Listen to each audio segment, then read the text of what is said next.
जय हिंद, जय भारत, नमस्कार। मेरा यूट्यूब चैनल लाइफ मेकर में आपका स्वागत है। आज मैं क्लास 11 ज्योग्राफी का चैप्टर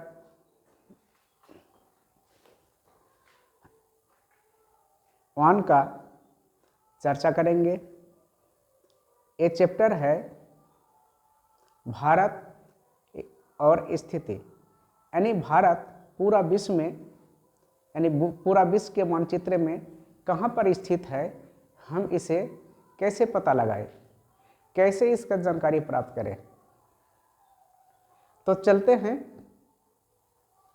हम भारत का स्थिति को कैसे पता लगाएंगे, इसका हम सही तरीका और आसान क्या है। जैसे कि भारत का स्थिति को पता लगाने के लिए हम विश्व का ग्लोब पर नजर डालते हैं। तो हम देखते हैं कि पश्चिम से पूरब खींची गई जितनी सारे रेखाएं हैं, सारे रेखा को हम अक्षांश रेखा कहते हैं। अक्षांश रेखा का संख्या 181 अथवा 179 होता है। यदि उत्तरी गोलार्ध, उत्तरी ध्रुव और दक्षिणी ध्रुव के जो बिंदु है उसको यदि हम रेखा मानते हैं, तभी अक्षांश रेखा की संख्या 181 होगा। यदि उत्तरी ध्रुव और दक्षिणी ध्रुव को यदि बिंदु मान लेते हैं तो अक्षांश रेखा की संख्या 179 होगा। और देशांतर रेखा की कुल संख्या 360 होता है। पूरा भारत का जो क्षेत्रफल है वो 32.8 लाख वर्ग किलोमीटर है। अक्षांशीय विस्तार यदि देखते हैं तो अक्षांशीय विस्तार 8 डिग्री 4 इंच से लेकर 37 डिग्री 6 मिनट उत्तरी अक्षांश पर स्थित है भारत। देशांतरीय विस्तार जब हम देखते हैं तो 68 डिग्री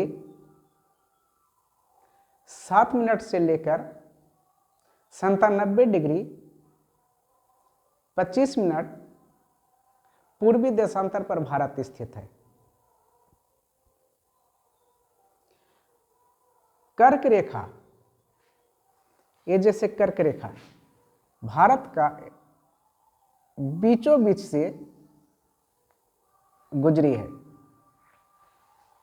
विषुवत रेखा से 23.5 डिग्री उत्तर की ओर पश्चिम से पूरब की तरफ खींची गई जो रेखा है उसे हम कर्क रेखा कहते हैं, जो भारत को 2 बराबर भागों में बांट देता है। विषुवत रेखा से दक्षिण 23.5 डिग्री जो पश्चिम से पूरब जो खींची गई रेखा है, इस रेखा को मकर रेखा कहते हैं। कर्क रेखा, विषुवत रेखा और मकर रेखा, तीनों रेखा अफ्रीका महादेश से गुजरी है। ये रेखा जो है एक काल्पनिक रेखा है। इस रेखा के माध्यम से पूरे विश्व का जितने सारे देश है वे सारे देश का पता हम लगा सकते हैं। भारत जो है बहुत विविधता वाले देश है। इनमें अनेक प्राकृतिक बनावट पाई जाती है। जो उत्तर में देखते हैं तो ऊंचे ऊंचे पर्वत, ठंडी वातावरण, बर्फों से ढका पर्वत है। वहां से बहुत सारे नदियां निकलती है जो भारत का उत्तरी मैदान का निर्माण करता है।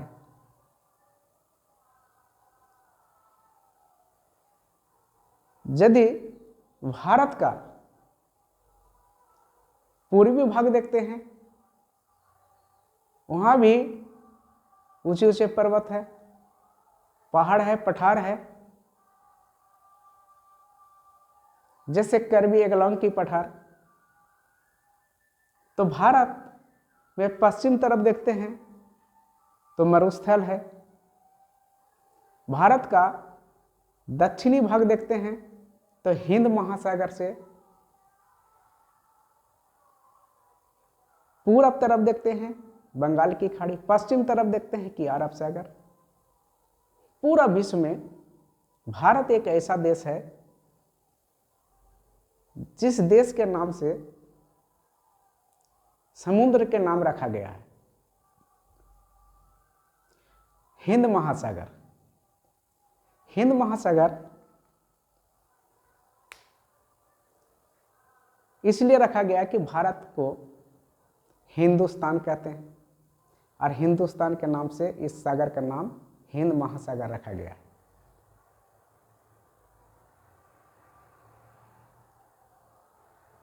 तो पूरा विश्व में जब देखते हैं कि क्षेत्रफल की तरफ से क्षेत्रफल को जब देखते हैं, क्षेत्रफल की तरफ से यदि हम तुलना करते हैं तो भारत का स्थान 7वां है। भारत 7 नंबर पर आते हैं। भारत से बड़े 6 देश हैं। सबसे बड़े रूस, चीन, संयुक्त राज्य अमेरिका, ऑस्ट्रेलिया और ब्राजील है। और भारत 7वां नंबर पर है। इनका स्थान 7 नंबर है। भारत 3 तरफ से समुद्र से घिरा हुआ है। भारत का तटीय क्षेत्र बहुत लंबे हैं और इन लंबी तटरेखा के कारण इनको अनेक प्रकार के लाभ भी है। ये बंदरगाह बनाने में इसको सुविधा हो जाता है। दूसरे देशों के साथ व्यापार करने में सुविधा हो जाता है। यदि ऑस्ट्रेलिया से व्यापार करना चाहते हैं समुद्री मार्ग से, कर सकते हैं। श्रीलंका से कर सकते हैं, अंडमान निकोबार से कर सकते हैं, अफ्रीका के साथ कर सकते हैं। ये आसानी से समुद्र के मार्ग से आसानी से ये व्यापार कर सकते हैं, जिसके माध्यम से जो औद्योगिक के देश है, औद्योगिक कंट्री है, उन देशों से आसानी से वो अपना आदान प्रदान कर सकते हैं। तो भारत एक विविधता वाले देश है। यह इसका प्राकृतिक बनावट बड़े गजब टाइप के। भारत उपमहाद्वीप में पड़ते हैं। उपमहाद्वीप अर्थात कि भारत, पाकिस्तान, अफगानिस्तान, नेपाल, भूटान, म्यांमार, इस सारे देश को मिलाकर उपमहाद्वीप कहा गया है, जो भारत उपमहाद्वीप का एक हिस्सा है। अब हम देखते हैं कि भारत एक ऐसा देश है कि भारत का पूरब में अरुणाचल प्रदेश 2 घंटा पहले सूर्य उग जाता है। भारत का पश्चिम में गुजरात जैसे 2 घंटा बाद में सूर्य उगता है। इसका क्या कारण? इसका कारण यही है कि अरुणाचल प्रदेश और गुजरात 30 डिग्री का अंतर है, 30 डिग्री की दूरी पर स्थित है। और हम ये जानते हैं कि 1 डिग्री देशांतर को पार करने में सूर्य को 4 मिनट का टाइम लगता है। यदि 1 देशांतर को पार करने में 4 मिनट का टाइम लगे तो 30 डिग्री पार करने में 3 चौका 12 यानी 120 मिनट टाइम लगता है। 120 मिनट का अर्थ होता है 2 घंटा। यही कारण है कि अरुणाचल प्रदेश और गुजरात के जो समय है 2 घंटा का अंतर है।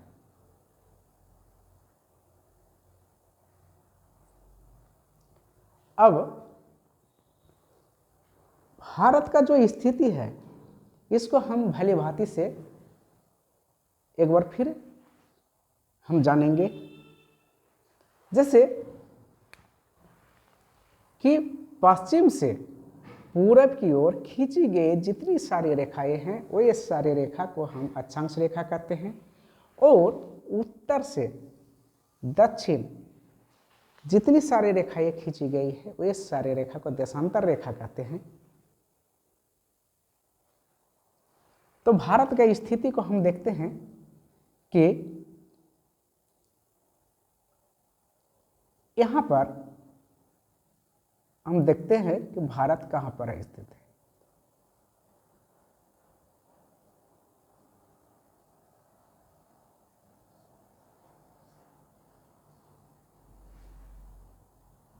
ए तो ये कर्क रेखा है। कर्क रेखा भारत के बीचों बीच से गुजरी है। ए विषुवत रेखा है। विषुवत रेखा का उत्तर में भारत है।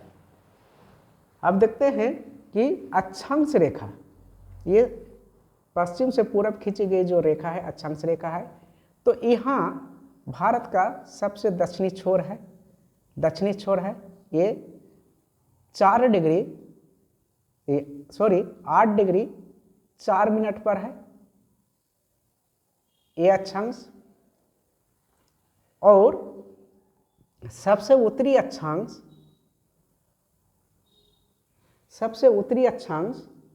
37 डिग्री 6 मिनट पर है। तो 8 डिग्री 4 मिनट उत्तरी अक्षांश से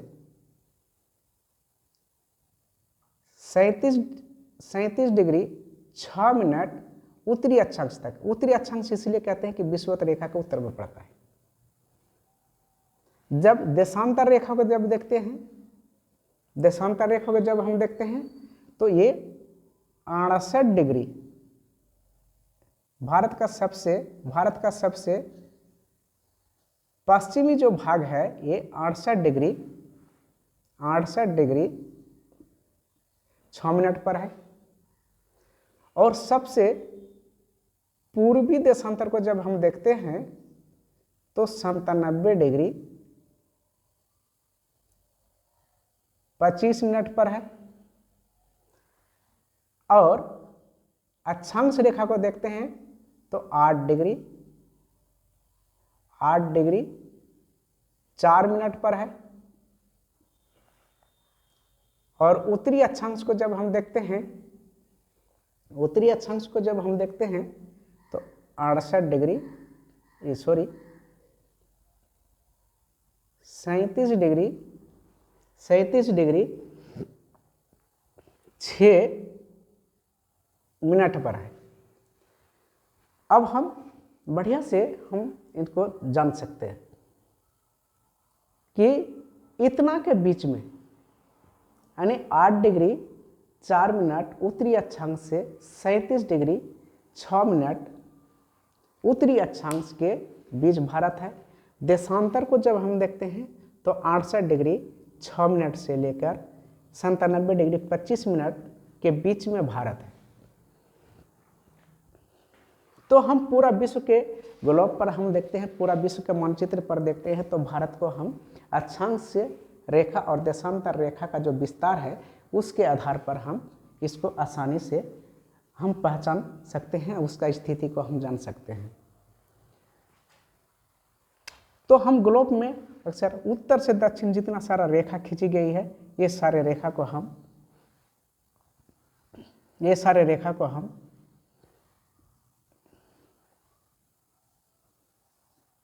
रेखा कहते हैं।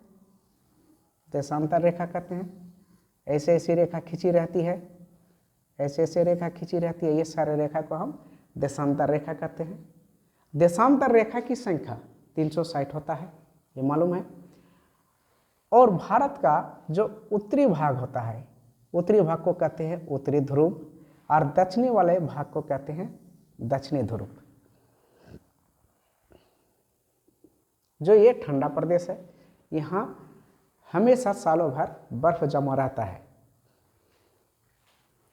तो अब हम समझ गए, तो पूरा भारत का जो क्षेत्रफल है ये 32.8 वर्ग किलोमीटर है, पूरा क्षेत्रफल।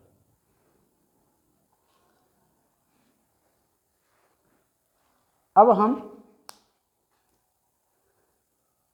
अगला टॉपिक, अगला चैप्टर को हम अगले क्लास में बताएंगे। मैं बहुत सरल भाषा से समझाने की कोशिश किया हूँ, शायद आप लोग को समझ में आ गया होगा। इस वीडियो को आप लोग बार बार देखेंगे, समझ जाएंगे। आज के लिए मैं अपना क्लास को यहीं समाप्त करता हूँ। जय हिंद, जय भारत।